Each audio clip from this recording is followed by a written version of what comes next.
Welcome back to Askewed Reviews. And throughout this week, I'm doing trivia reviews for the entire Final Destination film series. And today, I'm doing the 2009 film, which is the fourth in the series, The Final Destination. Here is your trivia question for today. What movie within this movie are Laurie and Janet seeing at the theater? The answer will be at the end of this episode. In the film The Final Destination, we're hanging out with a group of four friends who are spending the day at the raceway watching the NASCAR races. All of a sudden, just like the previous films, one of our characters named Nick begins to have a premonition about a horrible, terrible car accident that's about to occur and demolish most of the stadium. He begins to panic and cause a big scene.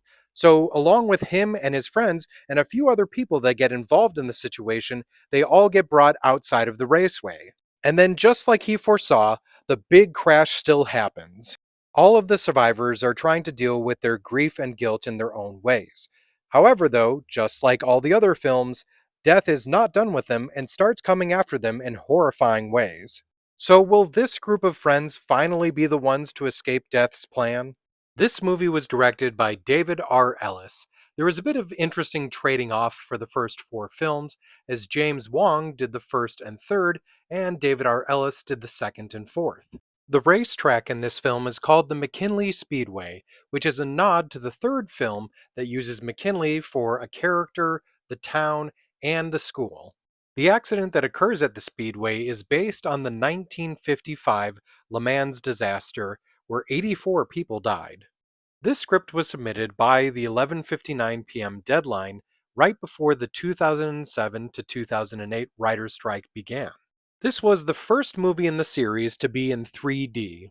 From the beginning, the film's producers thought that this would be the last one in the series. Little did they know there would be at least two more. The naming convention of taking famous directors' last names and attaching them to characters in the Final Destination films does continue in this one, as we have Nick O'Bannon, named after Dan O'Bannon, Laurie Milligan, named after Andy Milligan, Janet Cunningham, named for Sean S. Cunningham, and Hunt Wynorski, named for Jim Wynorski.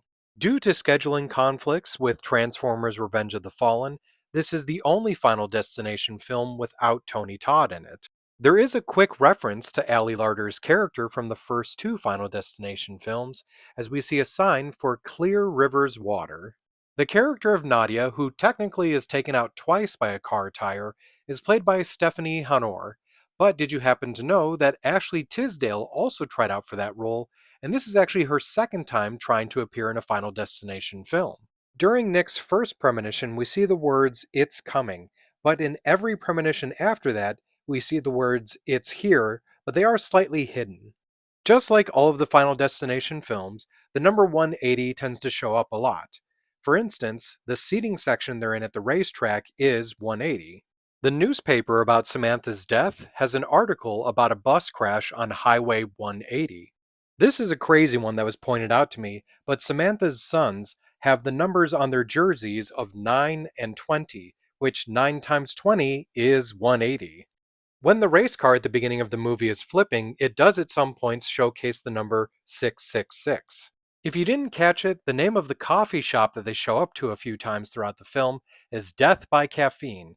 And if you never really took a good look, the menu has names like Knocking on Death's Door Latte, Iced Mocha Fatality, Iced Vanilla Demise, Frozen Chai Casualty, Last Exit Truffles, and River of Sticks Biscotti. Speaking of the coffee shop, at one point in the background there's a news anchor that talks about faulty amusement park equipment, more than likely a nod to the third film. Once again, the fake brand of Heist Pale Ale continues to show up in all of the Final Destination films since the second movie. This time around, it was the beer that Carter was drinking. We very briefly meet a homeless man in this movie. His dog's name is Browning. This is a nod to the first film, as Alex's last name was Browning. There apparently was an alternate ending where Nick catches up with Laurie and Janet before the movie. Now, they end up not believing him, so he goes to the construction area, grabs the on fire gas cylinder, and jumps out the window, with it then exploding. Janet and Lori soon find out afterwards what happened, and they're sad but appreciate what Nick did to save everyone in the theater. Unfortunately, though, soon after that, a chain breaks from a crane, releasing an AC unit which crushes the both of them. This movie is a great example of what happens when you use the absolutely wrong sound effect. There's a point where this car is squealing across some oil that's on the ground, and when it does so, the sound effect they use is that of a dolphin. At least for me, when I was watching that, I completely lost track of anything that was going on as my mind was just thinking, why the hell did they use that sound? The body count for this film is 61, 52 people at the Speedway accident, and then, of course, the 9 survivors. This is the only Final Destination movie so far that did not film in Canada. Instead, they filmed in Pennsylvania, Florida, Alabama, and Louisiana. So when it comes to the film The Final Destination, I wasn't a big fan of this one. I didn't really like the acting, the characters in my opinion weren't as memorable and I didn't care about them as much. And additionally, I'm never a big fan of 3D movies that are made specifically for being 3D. I don't mind when there's 3D concepts or aspects to it, but when a movie is made only for the purpose of being in 3D and not for being an enjoyable movie, that bothers me. So I'm giving this one a 2 out of 5. And then just for fun, I'm going to make recommendations for other horror 3D films. Saw 3D, My Bloody Valentine 3D, Jaws 3D, and Friday the 13th Part 3 3D.